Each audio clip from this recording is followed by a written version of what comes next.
What if I told you that everything you think you know about wealth in America is wrong? We hear about the 1% all the time, but the reality is so much more extreme than you can imagine. Right now, the top 1% of Americans hold more wealth than the entire middle class combined. And it's not even close. This isn't just a gap, it's a canyon, a chasm that's reshaping our country in ways we're only just beginning to understand.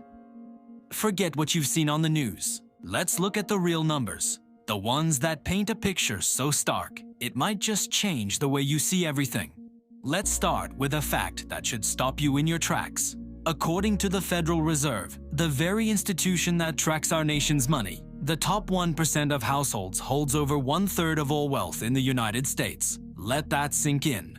1% of the people have more than 35% of the pie. Now, what about the other end? The bottom 50% of Americans, that's half the country, own just 2.5%. Imagine 100 people in a room, and one person is holding 35 slices of pizza, while 50 other people have to share just 2 slices between them. That's the reality we're living in, and most of us have no idea just how skewed it really is. So what does this actually look like in the real world? Who are these 1%ers, and what does it mean to control that much wealth?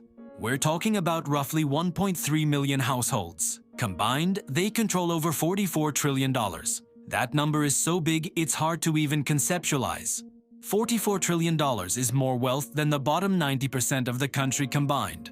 That's more than 117 million households. And here's the crucial part. Most of this wealth doesn't come from a paycheck.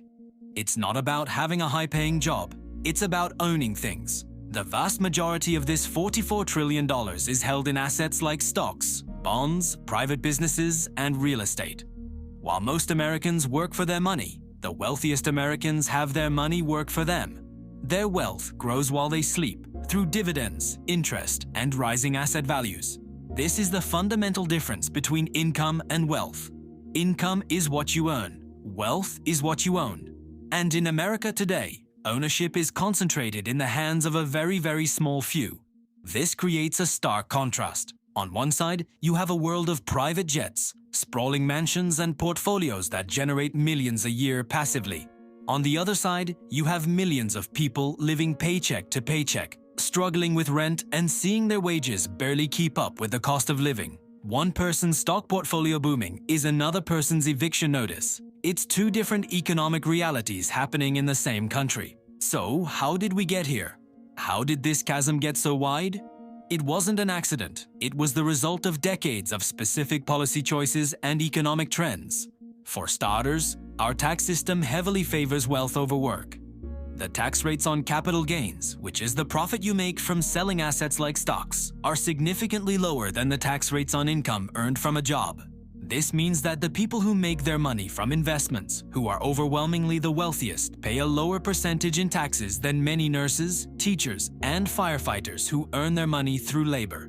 It's a system that actively rewards asset ownership over working for a living.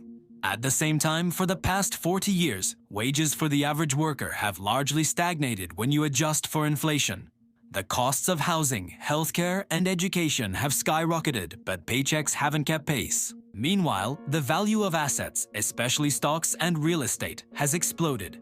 The S&P 500, a key measure of the stock market, has grown exponentially. So, the rich, who own the vast majority of these assets, have seen their wealth multiply, while the rest of the country has been running on a treadmill, working harder just to stay in the same place. And then came the pandemic. It was like pouring gasoline on an already raging fire. While millions lost their jobs and small businesses closed, the ultra-wealthy had one of their best periods in history. Governments pumped trillions of dollars into the economy to prevent a total collapse. Much of that money flowed directly into financial markets, sending asset prices to the moon. In the first couple of years of the pandemic alone, American billionaires saw their collective wealth increase by trillions. They didn't get richer despite the crisis. They got richer because of it. It was one of the single greatest upward transfers of wealth in modern history, and it happened right in front of our eyes. This raises a huge question. If the situation is this extreme, why aren't more people talking about it? Why isn't this the headline on every news channel every single night? There are a few key reasons. First is a widespread lack of financial literacy. The concepts of wealth, assets, and capital gains are confusing to many people. It's much easier to understand a salary than it is to understand how a portfolio of stocks can generate millions. The system is complex, and that complexity serves to hide the scale of the inequality. Second, the media often plays a role, intentionally or not. News coverage tends to focus on income inequality, not wealth inequality. We hear stories about high-paid CEOs, but that's just the tip of the iceberg. A CEO's salary might be a few million, but their wealth, held in company stock, could be in the billions. By focusing on income, we are looking at a tiny fraction of the picture. The real story isn't about yearly pay, it's about accumulated generational ownership. Discussing wealth is more complicated and, frankly, more controversial, so it often gets downplayed or ignored in favor of simpler narratives. We're shown manipulated pie charts and confusing statistics that obscure the truth. We're told stories about individual success that suggest anyone can make it if they just try hard enough, ignoring the systemic factors that make it nearly impossible for most to accumulate real wealth. The message is subtle but powerful. If you're not wealthy, it's a personal failing, not a systemic one. This narrative keeps us divided and focused on the wrong things, preventing us from seeing the massive economic structures that are truly shaping our lives. The truth is, we have been sold a story about the American dream, a story that says, if you work hard, you can build a better life for yourself and your family. But that dream is increasingly becoming a fantasy. For the vast majority of Americans, the path to true economic security, let alone wealth, is being blocked. It's blocked by a system that rewards ownership over labor, that protects existing fortunes, and that makes it harder and harder for ordinary people to get ahead. We talk about the American dream, but for most people, it's already been bought. It's owned by the top 1%. The ladder of opportunity that we all believe in is missing most of its rungs. Acknowledging this isn't about being pessimistic. It's about being realistic.